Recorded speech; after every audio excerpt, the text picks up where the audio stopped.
Jean Calas was a successful French merchant who believed that innocence would protect him from injustice.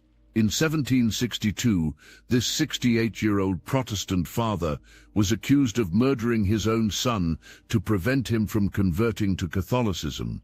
What happened to Jean on the wheel of pain over the next 8 hours would reveal the most insidious truth about human psychology.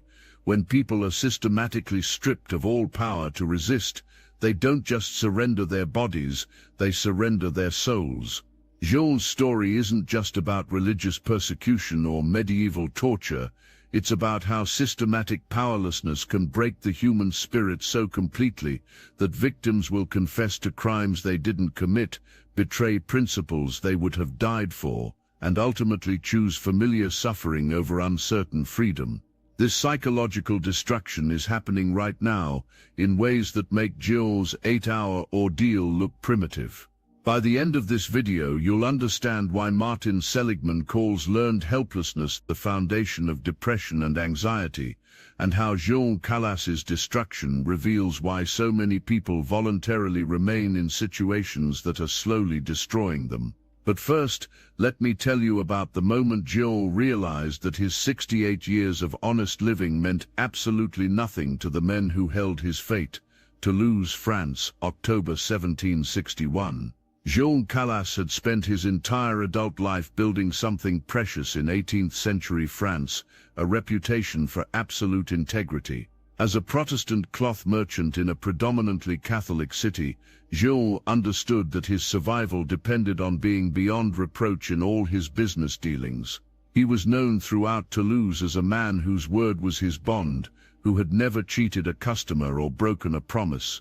He had raised his children to respect all faiths, had Catholic friends, and had even allowed one of his sons to convert to Catholicism without disowning him. Jean believed that reason and goodness would triumph over prejudice and superstition. That belief would destroy him.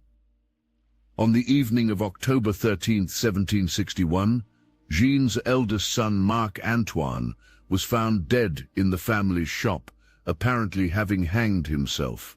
Marc-Antoine had been struggling with depression and financial failures, and suicide seemed the tragic but logical explanation. But in 18th-century France, suicide was considered a mortal sin, and the bodies of suicides were dragged through the streets and hung on public gallows as a warning. To protect his son's memory and spare the family this humiliation, Jean initially claimed that Marc-Antoine had been murdered by an unknown intruder. It was a father's desperate lie to preserve his dead son's dignity. But the Catholic authorities of Toulouse saw an opportunity to strike at the Protestant community, and Jean's protective lie became the foundation for a charge that would destroy him. They accused Jean of murdering his own son to prevent his conversion to Catholicism. What Jean didn't understand was that he was about to become the victim of what psychologists now call systematic disempowerment, a process where authorities gradually strip away every avenue of resistance until the victim believes that compliance is their only option for survival. The wheel of pain wasn't just a torture device. It was the final stage in a psychological protocol designed to create learned helplessness. Jean Calas entered his trial believing that truth and evidence would vindicate him. He had witnesses to his character, proof of his love for his son, and rational explanations for every piece of evidence against him. What Jean didn't realize was that the trial wasn't about truth, it was about breaking his spirit so completely that he would confess to anything to make the suffering stop. Modern psychology has identified the exact mechanisms that would destroy Jean Calas's will to resist, and the findings explain why the wheel of pain was so psychologically effective.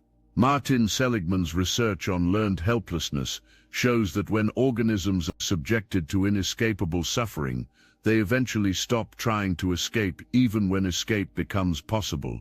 Jean's 8-hour ordeal was designed to induce this psychological state. Here's what happens in your brain during systematic disempowerment, exactly what Jean experienced. The prefrontal cortex, which controls decision-making and problem-solving, becomes depleted through repeated failed attempts to control the situation.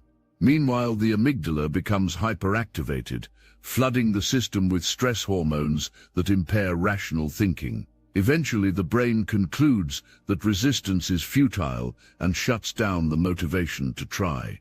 Jean's destruction began long before he was placed on the wheel of pain. For months before his torture, he was held in solitary confinement, subjected to repeated interrogations, and forced to watch other prisoners being tortured. This wasn't cruelty, it was psychological conditioning designed to teach Jean that resistance was pointless and that his captors had absolute power over his fate. Jean's interrogators followed what modern psychology calls graduated disempowerments with scientific precision. First, they removed his control over basic needs when he could eat, sleep, or use the toilet. Then they stripped away his social connections, preventing him from seeing family or legal counsel. Finally, they attacked his sense of reality itself, presenting false evidence and manufactured testimonies until Jean began to doubt his own memories. This demonstrates Robert Cialdini's principle of commitment and consistency weaponized for psychological destruction. Once Jean had been forced to make small compromises, accepting prison meals, answering questions, acknowledging the court's authority. His captors gradually escalated their demands until Jean felt psychologically committed to compliance, even when it meant confessing to murdering his own son.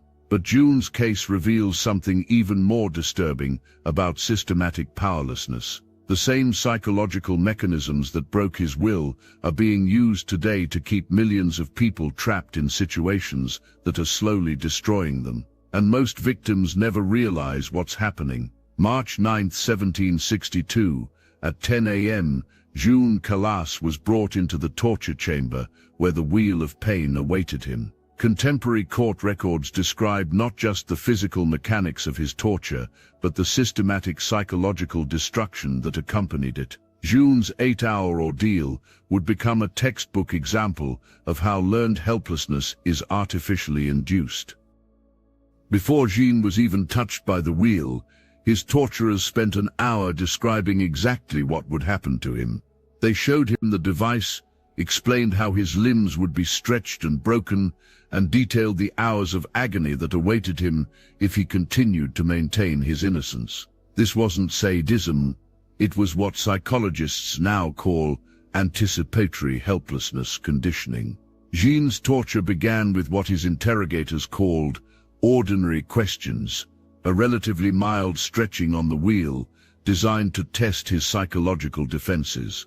Court records show that Jean maintained his innocence for the first 2 hours, repeatedly declaring that he could not confess to a crime he had not committed.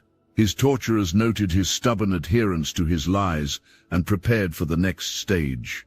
By the 4th hour, something had changed in Jean's responses. The court scribe noted that he began to plead not for justice, but for mercy, a crucial psychological shift from asserting his rights to begging for relief. Jean was no longer arguing his innocence.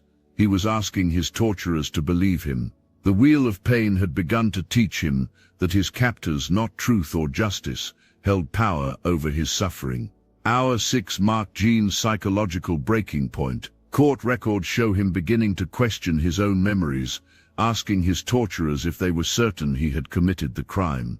This wasn't confusion, it was learned helplessness in action.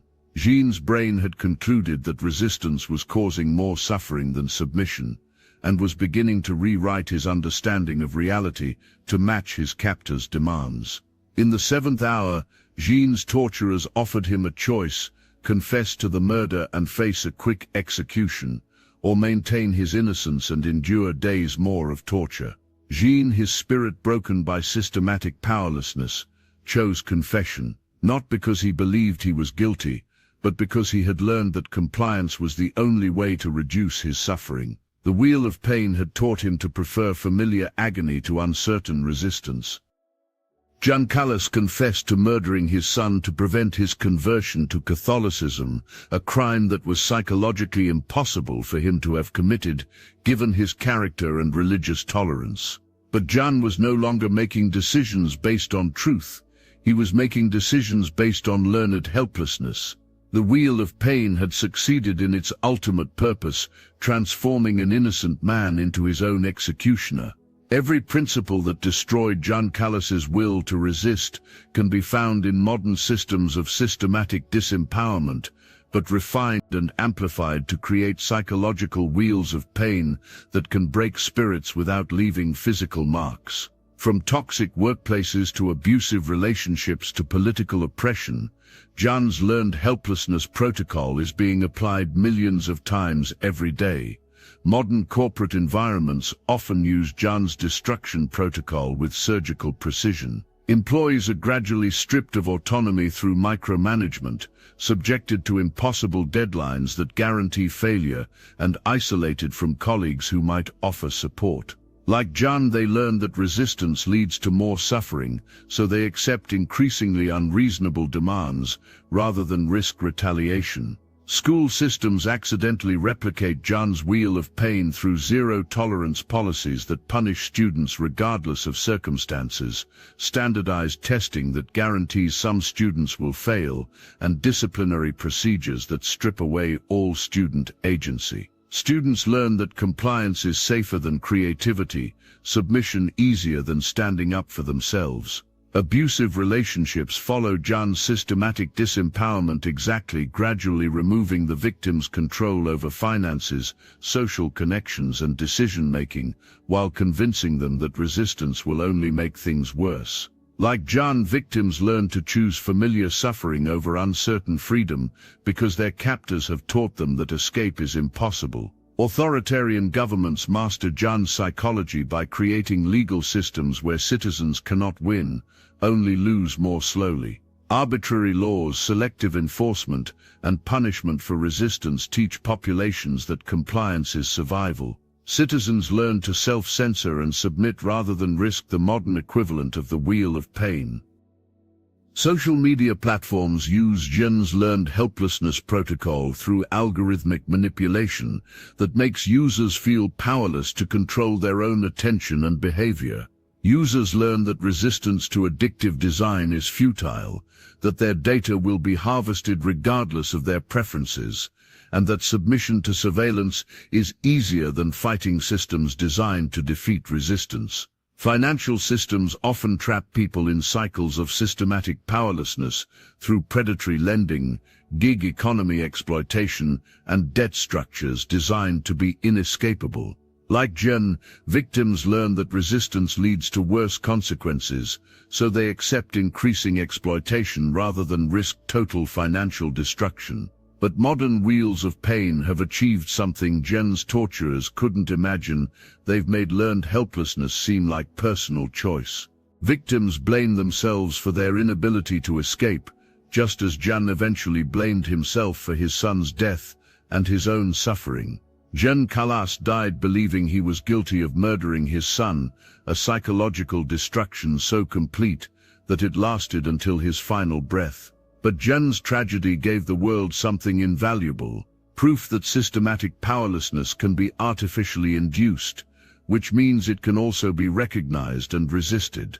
Understanding Jean's destruction gives us the tools to avoid his fate. 3 years after Jean's execution, Voltaire's investigation proved Jean's complete innocence and exposed the systematic injustice that had destroyed him. The French government officially exonerated Jean and compensated his family, but the psychological lessons of his case influenced legal reforms throughout Europe. Jean's suffering became the foundation for protections against systematic disempowerment. Martin Seligman's research on learned helplessness led directly to the development of learned optimism, minus specific techniques for maintaining psychological resistance to systematic disempowerment. These include recognizing when powerlessness is artificially induced, maintaining connections to external sources of validation, and deliberately practicing small acts of resistance to build psychological resilience. The first defense against Jean's fate is recognizing the graduated disempowerment pattern. Any system that progressively removes your autonomy while convincing you that resistance will make things worse is using his destruction protocol. Whether it's a workplace, relationship, or political system, the pattern is always the same. Gradual removal of options until compliance seems like the only rational choice. Jean's isolation made him vulnerable to complete psychological destruction. Modern resistance requires building what psychologists call external locus of validations, momentous relationships with people outside the system that's trying to control you, who can remind you of your worth and agency when the system is teaching you to feel powerless. Practice what therapists call agency preservation exercises, momentous deliberately making small choices that assert your autonomy, even in constrained circumstances. Jean lost his sense of agency gradually. Maintaining it requires deliberate daily practice of decision-making independence, even in seemingly insignificant matters. Develop what psychologists call cognitive flexibility, momentous the ability to maintain multiple interpretations of events rather than accepting the single narrative provided by those trying to control you. Jean's destruction began when he accepted his captor's interpretation of reality as the only possible truth. Jean's case influenced the development of legal protections against systematic disempowerment, but those protections only work when communities refuse to normalize learned helplessness. Recognizing when others are being systematically disempowered and offering support can prevent individual tragedies from becoming cultural norms. But his death accomplished something he never intended. It exposed the psychology of systematic oppression so clearly that it became impossible for future generations to claim ignorance about how learned helplessness is artificially created. Jean's tragedy became humanity's education about the dangers of unchecked power. Voltaire's investigation of Jean's case became one of the founding documents of modern human rights law. The recognition that systematic powerlessness could force innocent people to confess to anything led to legal protections against coercive interrogation, solitary confinement, and torture that persist today. Jean's suffering became the foundation for preventing others from sharing his fate. Modern trauma therapy specifically addresses learned helplessness induced through systematic powerlessness. Techniques developed from studying cases like Jean's help survivors rebuild their sense of agency and resist the psychological damage caused by systematic disempowerment. Jean's destruction taught psychology how to prevent and heal such damage. Jean's case revealed that learned helplessness can be induced in anyone, regardless of intelligence, character, or previous strength. The systematic removal of agency doesn't discriminate based on virtue or willpower. It exploits universal features of human psychology that exist in everyone. This understanding makes Jean's story both terrifying and empowering. Jean's story teaches us that the most dangerous forms of oppression don't announce themselves as evil. They present themselves as necessary, reasonable, or inevitable. Jean's torturers believed they were serving justice. Modern systems of systematic disempowerment often believe they're serving efficiency, security, or progress. In our world of increasing surveillance, algorithmic control, and systematic powerlessness disguised as convenience, Jean Calas's story is more relevant than ever. The same psychological mechanisms that broke his will are being applied through digital platforms, corporate structures, and political systems that make resistance seem futile. Jean's legacy isn't his broken confession, it's the proof that systematic powerlessness can be recognized, resisted, and overcome when people understand how it works. We have something Jean never had: knowledge of the psychological mechanisms being used against us, and communities dedicated to preserving human agency. Jean Calas died, confessing to murdering the son he loved, not because he was weak, but because systematic powerlessness can break anyone when applied with sufficient precision and persistence. But Jean's destruction taught the world something invaluable.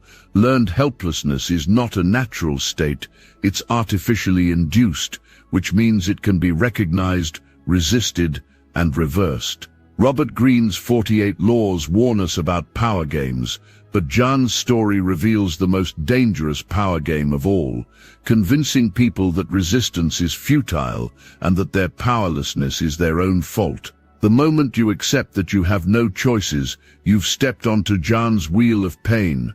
The moment you reject that lie, you step off it. Here's what I want you to do. In the comments below, share a time when you recognized that a system was trying to teach you learned helplessness. Maybe a workplace that made you feel powerless, a relationship that convinced you resistance was futile, or a situation where you were told that submission was your only option. What helped you recognize the manipulation? Share your stories of helping others recognize their own agency when systems were trying to convince them they had none. Share moments when you chose uncertain freedom over familiar suffering. Jean Calas never had a community that could validate his agency and remind him of his power. You can be that community for others. Hit subscribe because we're just getting started exploring the psychology behind history's darkest moments and how those same mechanisms are being used to control minds today. Every story we uncover reveals another layer of psychological manipulation that you encounter every day, and every understanding gives you more power to resist it. Until next time, remember your powerlessness is never as complete as those in power want you to believe. Jean Calas forgot this truth in his darkest hour, but his story ensures you never have to. Every choice you make to resist systematic disempowerment honors his memory and protects your freedom. Jean Calas was broken by the wheel of pain because he believed his torturers when they told him resistance was futile. Don't make Jean's mistake. Your agency is real, your choices matter, and your resistance has power. They don't want you to discover.